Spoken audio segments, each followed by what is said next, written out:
नमस्कार दोस्तों, स्वागत है एक नए वीडियो में। दोस्तों इस वीडियो में आपको बताने वाला हूं कि Realme Narzo 10 को रीसेट कैसे करें। ठीक है, तो सबसे पहले आपको ये समझना होगा कि रीसेट जो होता है वो दो तरह से होता है।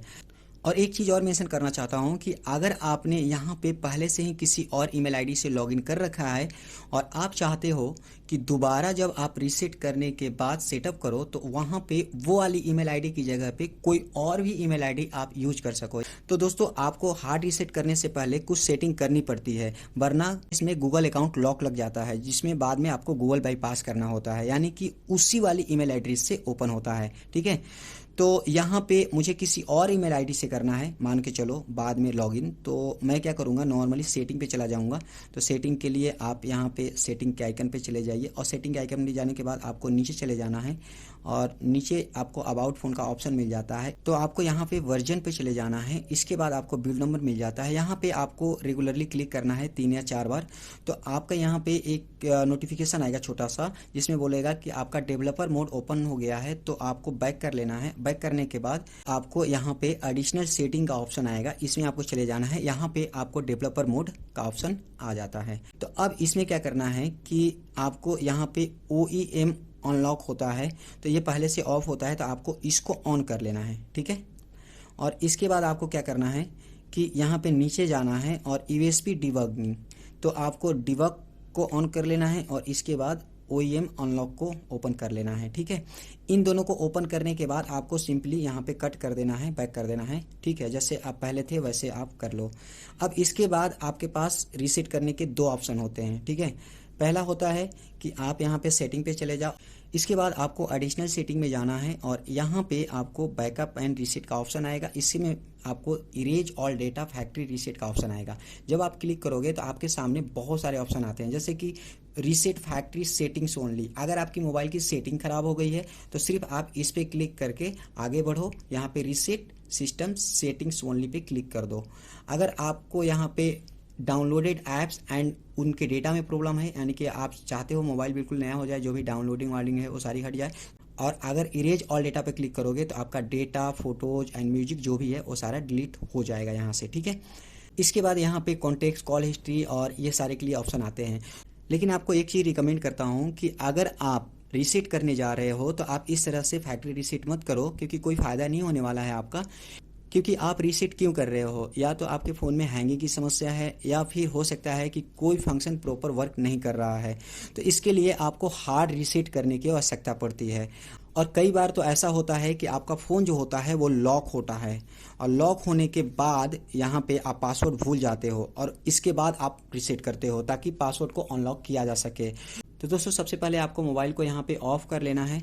तो मैं यहाँ पे पावर ऑफ़ कर देता हूँ, और पावर ऑफ करने के बाद आपको ऑन करना है। तो आपको क्या करना है कि वॉल्यूम डाउन बटन जो आप देख रहे हो, इसको और पावर बटन को एक साथ दबाए रखना है, यानी कि होल्ड करके रखना है। ठीक है, जब तक स्क्रीन पे वाइब्रेशन नहीं हो जाता। अब क्या करना है, आपको वॉल्यूम बटन को छोड़ देना है और पावर बटन को दबाए रखना है। ठीक है, अब आपको इसको भी रिमूव कर देना है। अब आप यहाँ पे इंग्लिश पे आप यहाँ पे पावर बटन को एक बार क्लिक कीजिए। इसके बाद यहाँ पे आपका install from storage, online updates, wipe data, reboot, power of का ऑप्शन आ जाता है। ठीक है, तो आपको सेलेक्ट करने के लिए यहाँ पे अगर टच स्क्रीन से आप काम लेना चाहते हो तो टच भी करके आप कर सकते हो, वरना आप वॉल्यूम अप और डाउन का इस्तेमाल करके ऊपर नीचे कर सकते हो। और पावर बटन जब क्लिक करोगे तो आपका वो सेलेक्ट हो जाएगा। अब यहाँ पे आपका वेरिफिकेशन कोड है, जैसे कि ये इसलिए होता है कि ऑटोमेटिक या फिर मतलब गलती से नहीं हो रहा, बाय मिस्टेक नहीं हो रहा है। तो यहाँ पे आपको अपना कोड डाल देना है। तो यहाँ पे आपको दो ऑप्शन मिल जाते हैं, फॉर्मेट डेटा और वाइप डेटा। देखिए यहाँ पे मैं सेलेक्ट कर रहा हूँ वॉल्यूम अप डाउन से। तो वाइप डेटा में क्या होता है कि आपका जो कॉन्टेक्ट और मैसेज एंड फोटो होता है वो आपके डिवाइस में रहता है, बाकी सारी चीज़ वाइप होती है। और फॉर्मेट आप जब करते हो तो आपका डिवाइस पूरी तरह से फॉर्मेट होता है। तो आपको वाइप डेटा पे क्लिक नहीं करना है। ओके, आपको फॉर्मेट डेटा पे क्लिक करना है। तो फॉर्मेट डेटा पे करने से क्या होगा कि आपका जो मालवेयर्स वगैरह जो मोबाइल में होंगे वो भी डिलीट हो जाएंगे। इसके बाद आपको पावर बटन क्लिक कर देना है ताकि सेलेक्ट हो जाए। मैं चाहता तो टच करके भी कर सकता था। ठीक है। इसके बाद आपको फॉर्मेट पे टच कर देना है। तो मैंने यहाँ पे टच कर दिया। अब आप देख सकते हो कि वाइपिंग प्लीज वेट, तो इसमें कुछ समय लग जाता है, तो मैं यहाँ पे थोड़ा सा वेट कर लेता हूँ। अब दोस्तों यहाँ पे वाइप्ड सक्सेसफुली लिखा हुआ आ गया, तो आपको क्या करना है, ओके पे क्लिक कर देना है और आपको अभी कुछ नहीं करना है, वेट करना है, ठीक है।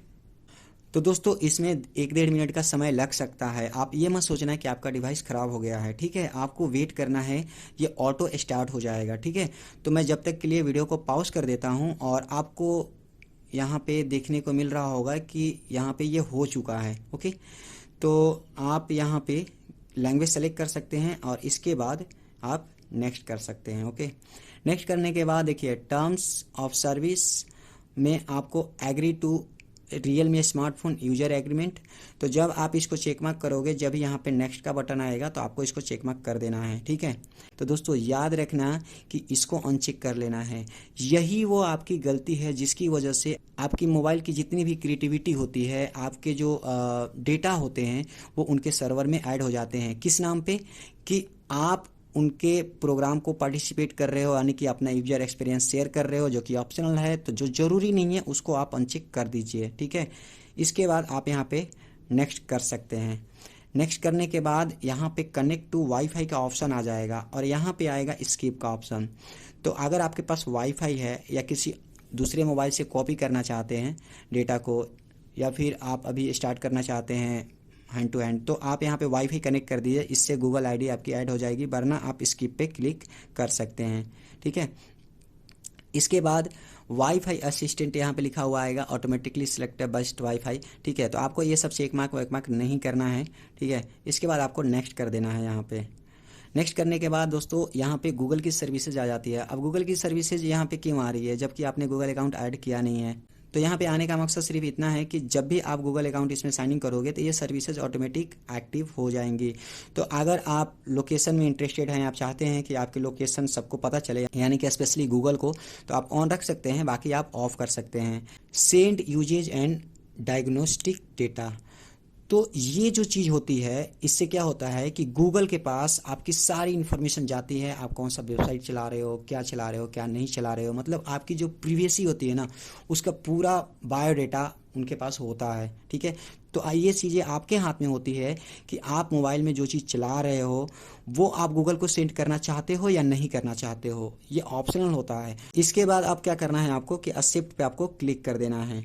इसके बाद दोस्तों सेट स्क्रीन लॉक पासवर्ड का ऑप्शन आ जाता है। तो आपको अगर सेट करना है स्क्रीन लॉक पासवर्ड, तो आप सेटिंग पे जा सकते हैं और सेटिंग पे जाने के बाद यहाँ पे आप पासवर्ड सेट कर सकते हैं, या फिर लॉक का कोई और तरीका आप यहाँ से ऐड कर सकते हैं, जैसे कि पैटर्न कोड, 4 डिजिट पासवर्ड, 4 से 16 डिजिट का पासवर्ड, या फिर अल्फा न्यूमेरिक कैरेक्टर्स, ठीक है।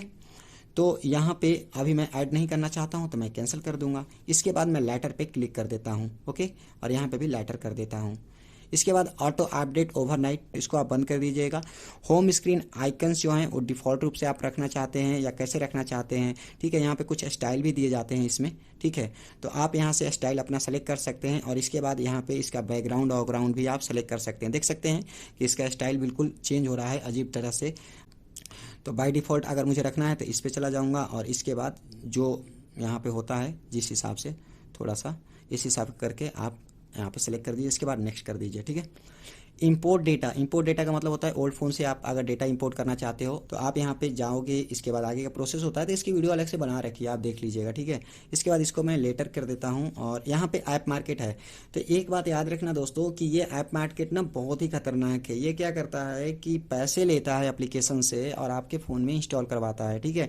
तो ये जब अपडेट कर देगा ना इसको, मतलब इसके कहने से जब आप अपडेट करोगे तो इसका जो फेवर होगा, इसका जो बेनिफिट होगा, इसका जो पैसा, ये जो व्हाट्सअप है वो इसको पे करता है, ठीक है। समझ रहे हो ना बात को। तो इसकी कोई ज़रूरत नहीं है, तो इसको अनचेक करो हमेशा के लिए, ठीक है।